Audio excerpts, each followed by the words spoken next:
अस्सलामुअलैकुम and welcome back to my YouTube channel.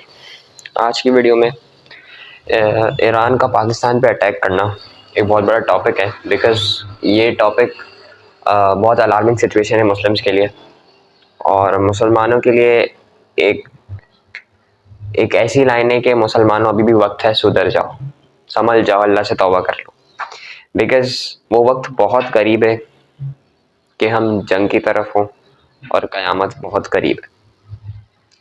देखिए, फ़लस्तीन का इशू इतना बड़ा इशू था जहाँ पे हर मुसलमान कंट्री को उठ जाना चाहिए था। वहाँ पे पाकिस्तान सोता रहा, सऊदीया सोता रहा, तकरीबन every Muslim country was sleeping सिवाय कुछ मुस्लिम कंट्रीज़ के। और मैं इंस्टाग्राम पे एक पोस्ट देख रहा था कि एक गज़ा का बच्चा रो रहा है, चिल्ला रहा है और सारे पीछे अरब के लोग हंस रहे हैं।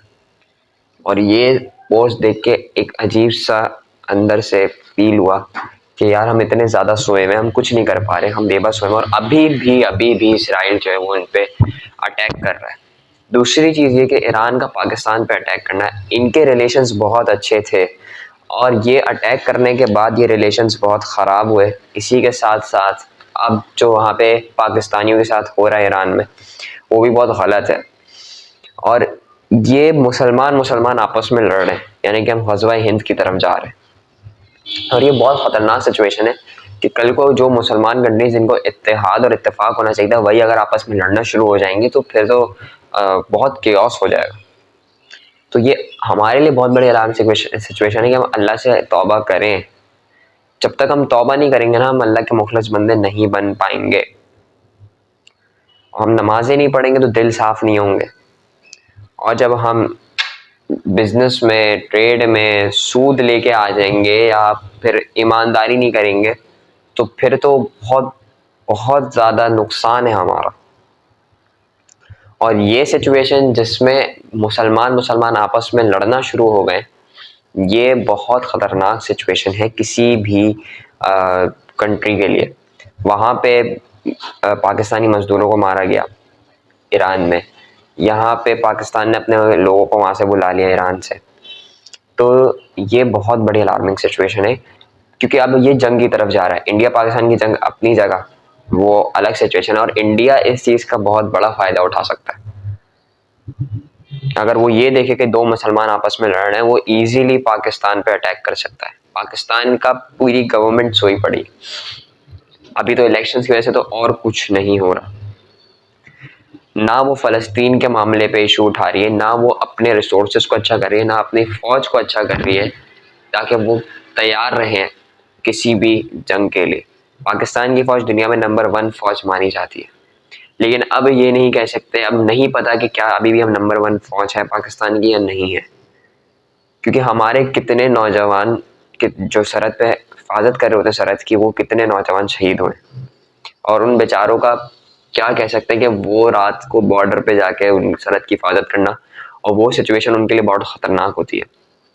हम लोग तो बड़े आराम से अपने घर में बैठे हुए हैं, लेकिन वही नौजवान के माँ बाप, उन्हीं नौजवान के बीवी बच्चे, उन पे क्या गुजर रही होती होगी। और जब ये खबर मिले कि वो अब इस दुनिया में नहीं रहे तो फिर सोचें। तो इस वीडियो के ज़रिए यही मैसेज है मेरा कि मुसलमान आपस में लड़ना शुरू हो गए। और ये एक वैसी जंग नहीं, अगर आप अपने ही डेली लाइफ में देखें, पाकिस्तान के अंदर ही देखें या अपने शहर में रहते हुए देखें, तो कितने लोग हम लोग आपस में एक दूसरे से लड़ाई झगड़ा, भाई भाई से नहीं मिल रहा, दोस्त दोस्त को मार रहा है और आते जाते लोगों से गाली गलौज और फड्डे एंड ऑल द थिंग्स हम कितना देखते हैं। तो जब तक यही बुनियादी बेस सही नहीं होगी तो फिर हम आगे की बात कैसे कर सकते हैं कि ईरान और पाकिस्तान की अगर जंग हो रही है तो वो नहीं होनी चाहिए, या वो ऐसा नहीं करना चाहिए था ईरान को, या पाकिस्तान को ऐसा नहीं करना चाहिए था। भाई आपको क्या करना चाहिए था? आप भी एक मुसलमान हो, आपको भी एक मुसलमान होने का फ़र्ज़ निभाना था, तो आपको भी अपने मुसलमान भाई से तमीज़ से बात करनी थी, फड्डे नहीं करने थे। हम सबसे हुआ है ये, एवरी पर्सन इन्वॉल्व्स। हम लोग दूध के धुले हुए नहीं हैं, हम सबसे हुआ है, हम सब ने फड्डे किए, हम सब ने गाली गलौज किया। लेकिन हमें ये देखना है कि हम कितनी जल्दी तौबा करते हैं और कितना उसको अवॉइड करते हैं। अगर मैं अपने दोस्तों की एग्जांपल दूं तो हम कोशिश ये करते हैं हमारे दोस्त के आपस में गाली गलौज ना हो, ये एक माहौल हमने बना के रखा हुआ है। हाँ, कभी कभी मेरे दोस्तों से हो जाता है, मुंह से निकल जाती है, तो फिर मैं या मेरे बाकी दोस्त जो कि इस चीज़ को समझते हैं तो वो बोलते हैं कि नहीं, गाली नहीं देनी कहीं पे भी। अगर ये माहौल हम सब बनाए तो गाली को हम बहुत आराम से ख़त्म कर सकते हैं।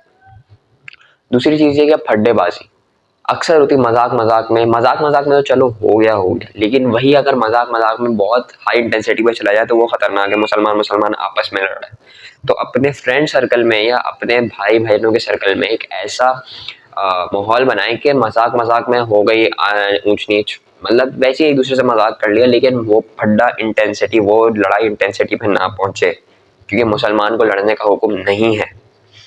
तीसरी चीज़ ये कि हमारे अंदर सब्र, जिसके ऊपर मैंने एक वीडियो भी बनाई थी पूरी, कि बाइक वाले से एक्सीडेंट हो गया, रिक्शा वाले से हो गया, वहीं पे आते गाली गलौज करना शुरू कर दिया, वहीं पे फड्डेबाजी एक दूसरे को मारना शुरू कर दिया।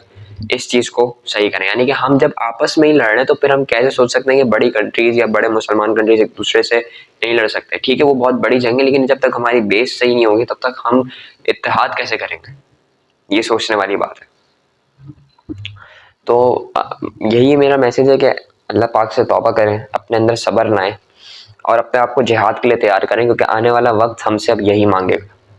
अगर आने वाले वक्त में अल्लाह पाक ने आपको ज़िंदगी देनी हुई और अगर आप जिंदा रहे तो आपको जिहाद के लिए तैयार होना पड़ेगा, क्योंकि वक्त ऐसा ही आ रहा है कि हर मुसलमान को जिहाद के लिए रेडी रहना है।